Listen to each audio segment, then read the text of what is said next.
destacando que o general Braga Neto chamou de mentiroso o tenente-coronel Mauro Cid, que ficou calado diante da acusação feita durante a acariação realizada na ação penal que apura a tentativa de golpe de Estado. A repórter Janaína Camelo acompanhou.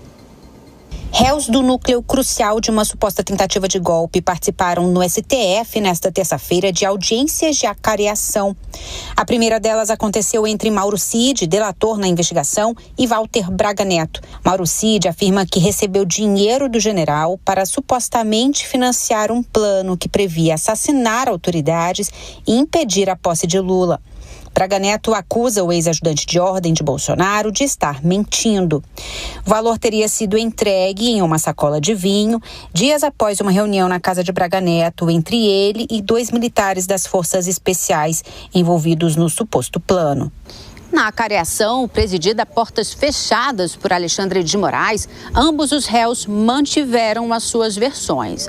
Mauro Cid disse que foi aconselhado por Braga Neto a procurar o PL e pedir o dinheiro, mas que o partido disse que não tinha esse recurso. Braga Neto confirma essa informação, mas disse que acreditava que o valor seria para campanha eleitoral e que após a negativa do PL, o assunto foi encerrado. É a partir daí que começa a contradição nos depoimentos. Na acariação, Mauro Cid reafirmou que Braga Neto disse que tentaria obter a quantia de outro modo e que dias depois entregou o dinheiro a ele no Palácio da Alvorada, em uma sacola de vinho.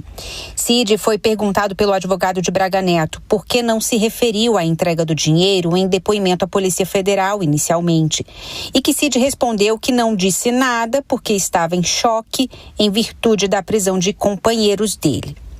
Em outro momento da acariação, perguntado pelo advogado de Braga Neto onde o dinheiro teria sido entregue, Mauro Cid respondeu que não se recorda, que pode ter sido em um dos 3 lugares onde mais transitava no Alvorada: a garagem privativa, a sala de ajudância de ordens ou no estacionamento ao lado da piscina. Cid disse ainda que quando o Braga Neto lhe entregou a sacola de vinho, informou que continha dinheiro e que deveria ser direcionado a pedido feito e negado pelo PL. Após quase 2 horas de acariação, o advogado de Braga Neto, José de Oliveira Lima, disse que chegou a chamar Mauro Cid de mentiroso durante a reunião e que vai pedir a anulação da delação. Com relação à acariação, é uma pena que não tenha imagem. Por exemplo, o general Braga Neto, em 2 oportunidades, afirmou que o senhor Mauro Cid, que permaneceu durante todo o ato com a cabeça abaixada, ele o chamou de mentiroso e ele não retrucou quando teve a oportunidade de falar. Isso é uma pena que não tenha sido gravado para que toda a imprensa e todos que acompanharam o processo desde o início pudessem constatar a afirmação textual do general Braga Neto, que afirma, que ele estava mentindo. É uma pena. A outra acariação nesta terça-feira aconteceu entre Anderson Torres e o general Freire Gomes, ex-comandante do Exército e testemunha de acusação. A audiência, também presidida por Alexandre de Moraes, foi a pedido da defesa de Torres para confrontar informações do general de que o ex-ministro da Justiça teria assessorado Bolsonaro em reuniões com teor golpista. Torres nega. Na acariação, ambos mantiveram suas versões. Freire Gomes negou que Anderson Torres tenha participado da reunião no Alvorada com comandantes das 3 Forças Armadas em que Bolsonaro teria apresentado uma minuta de golpe. Mas disse que o ministro esteve em outras reuniões em que se tratou da possibilidade de se decretar uma GLO. Assunto aqui para os nossos comentaristas. Deise Ciocari e José Maria Trindade estão com a gente nesta manhã de quarta-feira para análise desses assuntos todos aí. Deise, vou começar contigo. Qual é a tua impressão aí à medida em que a gente teve essa acariação sendo realizada?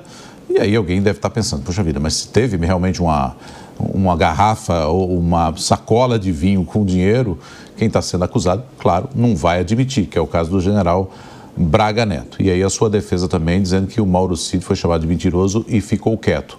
Algo que a gente não estava lá presente para conferir. Mas, de qualquer modo, a acariação pode dar mais subsídios para aqueles que estão avaliando esse processo, Deise. Bom dia e bem-vinda. Pode dar mais subsídio, sim, Nonato. Bom dia para você, para a Soraya, bom dia, Zé Maria.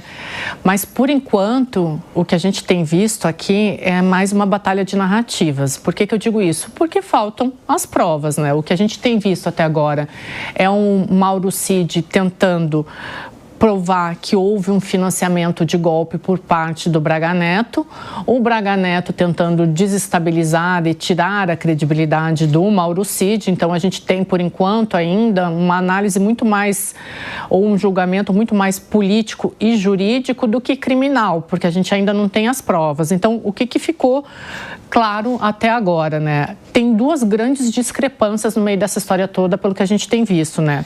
A natureza da reunião e a entrega desse dinheiro, como você falou, né, Nonato? As duas partes, elas se mantêm firmes nas suas retóricas, né? Então, elas, até o momento, ou pelo menos até que haja provas, as duas partes mantêm as suas versões, né? A fala do Braga Neto, considerando o Mauro Cid mentiroso, ela não é só uma retórica defensiva, mas ela também é uma estratégia muito clara de tirar a credibilidade dele, né? O Braga Neto tem insistido muito nisso, não existe uma contradição nele, porque ele tem essa insistência em tirar essa credibilidade do Mauro Cid. No outro lado, o detalhamento do Mauro Cid é muito maior do que o do Braga Neto, né? Então ele tem muito mais detalhes em relação ao suposto financiamento do golpe, né? Então, a defesa do Cid, agora o que ela precisa fazer, se quiser corroborar o ponto de vista dele, é buscar mais evidências, porque, por enquanto, a gente está, de novo, reitero, num campo muito mais político e judicial do que criminal, porque a gente ainda não tem provas, a gente tem narrativas dos dois lados.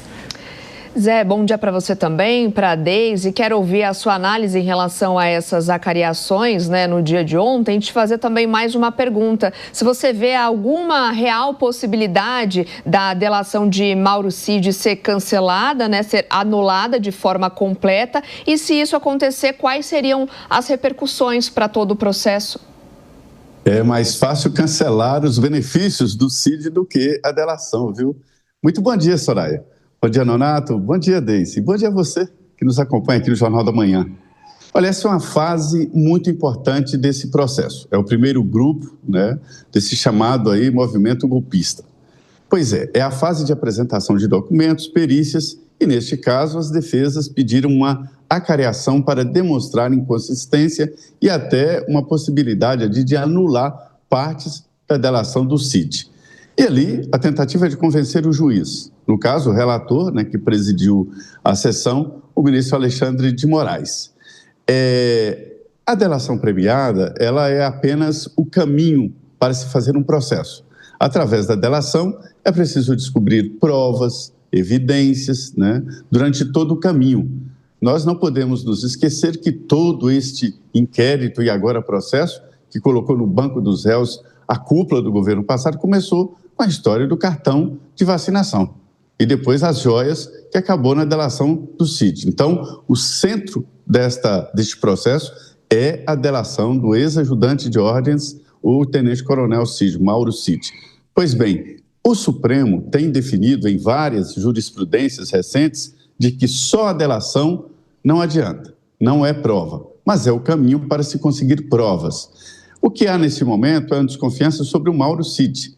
Ele vacila entre manter a sua postura, o seu instinto militar de proteger a categoria e, ao mesmo tempo, delatar para se proteger o pai, a mãe e a filha, a família. E não existe isso. Ou você está dentro do ônibus ou fora do ônibus. Ou você é delator ou corporativista e protetor dos militares. E o Cid está nesse meio termo e pode ficar prejudicado. O ministro Alexandre de Moraes dá indicações claras de que não sustenta mais só na delação, mas a delação acabou fazendo operações da Polícia Federal que descobriram provas. O grande debate nesse processo é sobre o Cid. Se ele terá este perdão, esta redução de penas, com essa delação meio capenga, meio lá, meio cá, inclusive com aquele desabafo usando um perfil criado em nome da mulher dele, né? Então, o grande debate será: o Cid terá redução de penas ou não?